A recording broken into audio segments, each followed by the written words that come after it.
Summary of the novel. War and Peace. Author Leo Tolstoy. Chapter 1. The Nobility of Russia and the Shadow of War. In 1805, St. Petersburg dazzles with golden chandeliers, the clink of glasses mingling with aristocratic laughter as balls stretch into the night. Pierre, a lanky dreamer with earnest eyes, inherits a colossal fortune after his father's sudden death, thrusting him into a glittering yet treacherous world he barely understands, just as Napoleon's shadow creeps closer from the west. His marriage to Helene Karagina, a vision of beauty with a voice like silk and a heart of ice, collapses under the weight of her brazen affairs. Whispers of her lovers ripple through drawing rooms, leaving Pierre humiliated, his search for meaning clashing with the hollow splendor around him. The Rostov family, proud yet perilously in debt, hosts grand feasts in their echoing mansion, their polished smiles hiding the dread of creditors circling like vultures, a microcosm of Russia's fragile nobility.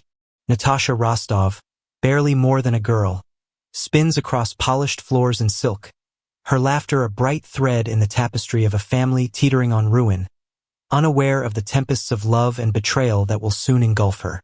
Andrei, tall and brooding, turns from the shallow chatter of salons, kisses his pregnant wife with a strained farewell, and rides toward war, desperate for a purpose beyond the gilded cage of privilege. Tolstoy unfurls a Russia poised on a knife's edge, where the daily whirl of dances, gossip, and excess masks a deeper unrest. War looms not just in distant fields, but in the restless souls of its people, asking what holds meaning when the foundations of their world begin to quake. Chapter 2. Austerlitz and Andrei's Awakening.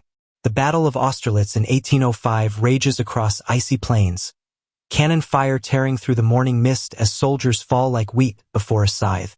Andrei, no dashing cavalier astride a steed, marches with his infantry through mud and screams, his chest swelling with dreams of glory until a shell rips into him, hurling him down amid the chaos, blood pooling beneath a sky vast and indifferent.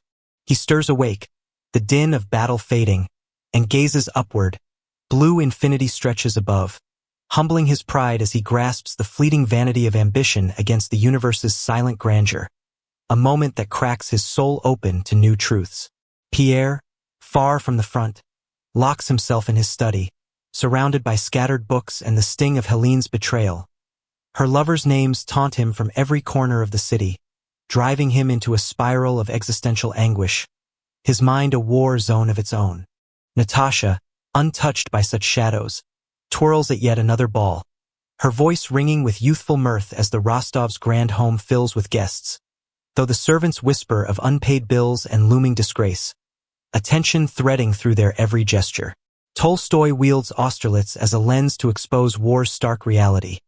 No heroics, only fragility, and Andrei's awakening marks the dawn of a deeper quest, reflecting a society too enamored with its own illusions to see the cracks beneath its feet. Chapter 3. Love's Bloom and Natasha's Fall. Natasha Rostov, luminous in a white gown, steps into a ball where Andrei Bolkonsky's gaze finds hers across a sea of velvet and candlelight, their love flaring like a comet, swift, bright, and full of promise.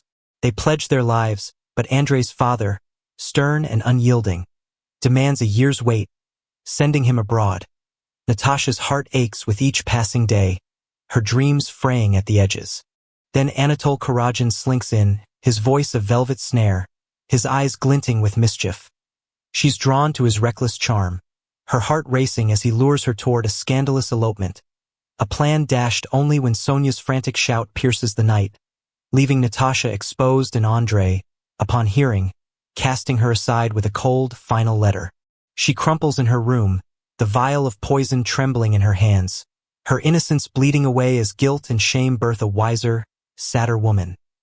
Pierre, who has loved her in silence, rushes to her side, his own heart fracturing as he offers comfort, his words soft against her sobs.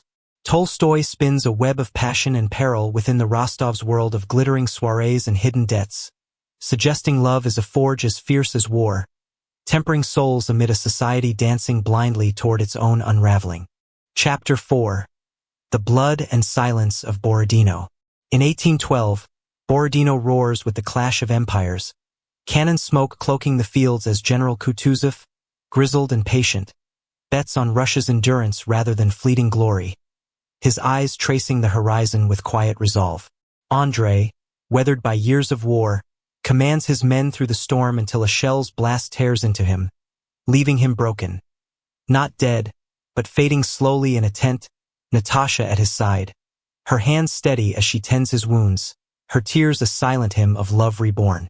He sees Anatole, maimed nearby, and whispers forgiveness, his soul softening in the face of life's vast enigma before death finally takes him.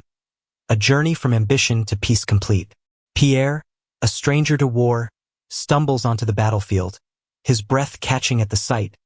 Corpses sprawl like fallen leaves, the air thick with cries. His search for meaning igniting amid the carnage, a spark in the dark. The Rostovs, fleeing Moscow, pile wounded soldiers into their carriages, forsaking gold for lives, their compassion cutting through the chaos as Tolstoy frames Borodino as a forge of revelation. War strips all pretense, leaving only the raw pulse of humanity. Kutuzov's steady hand mirrors nature's slow, unyielding justice, posing a question through the blood and silence. What endures when the banners fall and the spirit stands alone? Chapter 5, Moscow in Flames and Pierre's Spiritual Trial. Moscow blazes as Napoleon strides in, expecting triumph, but finds a city torched by its own. Flames lick the sky, a defiant farewell to the invader. Pierre, adrift in grief and a hunger for purpose, plots to strike Napoleon, not merely for revenge but to anchor his chaotic existence in a grand act. He prowls the streets, dagger in hand, until a stray arrest lands him in a frigid cell, his dreams snuffed out. There, Platon Karatev, a peasant with weathered hands and a warm smile, shares bread and tales of life's quiet joys. Sunrise, a child's laugh. His words a balm that soothes Pierre's restless spirit, guiding him from turmoil to a fragile peace.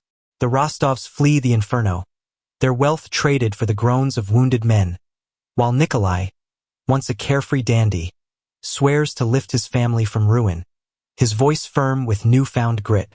Tolstoy marks Moscow's fall as a crucible. War raises cities, but suffering refines souls, turning aristocratic revelry into raw survival and grace amid the ashes of a lost world.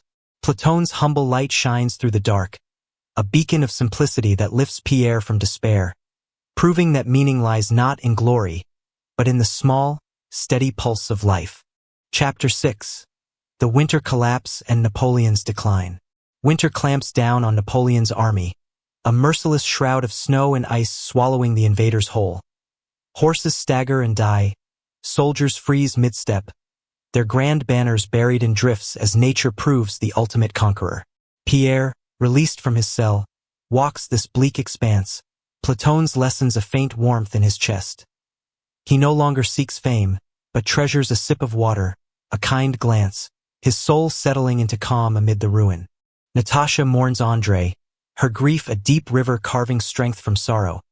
She moves with quiet resolve now, no longer the girl who danced without care, her heart tempered by loss into something enduring.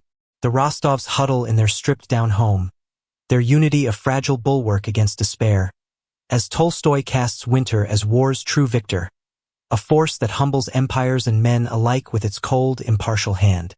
The collapse is more than Napoleon's.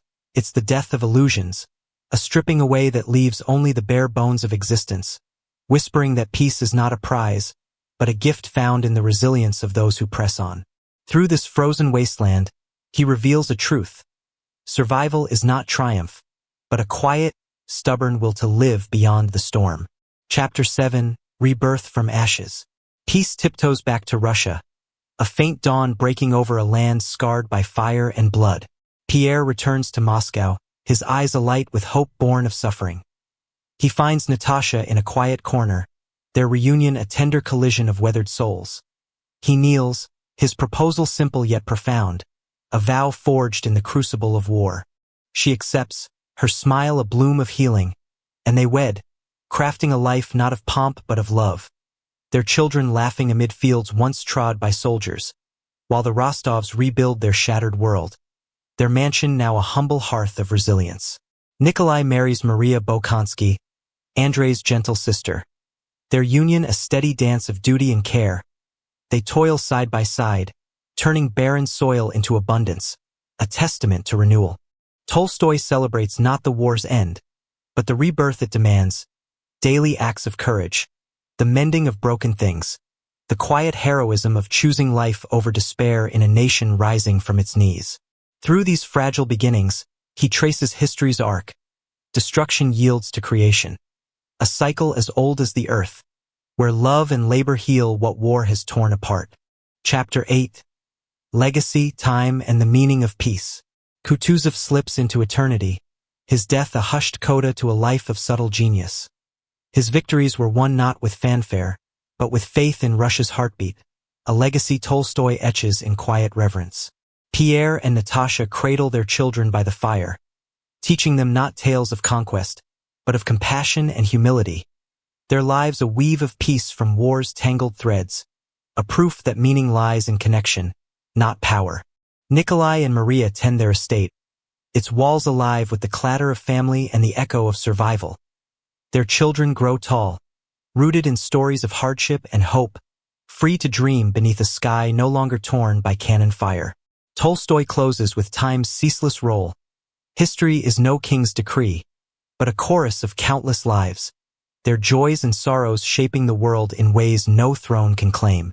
War and Peace is his ode to resilience, a quest for calm amid chaos, asking what peace truly means if not the bravery to stumble, to rise, to love despite the weight of it all. In this vast, echoing tale, he leaves us with a whisper: humanity's strength is not in its victories, but in its quiet, stubborn will to endure and find light.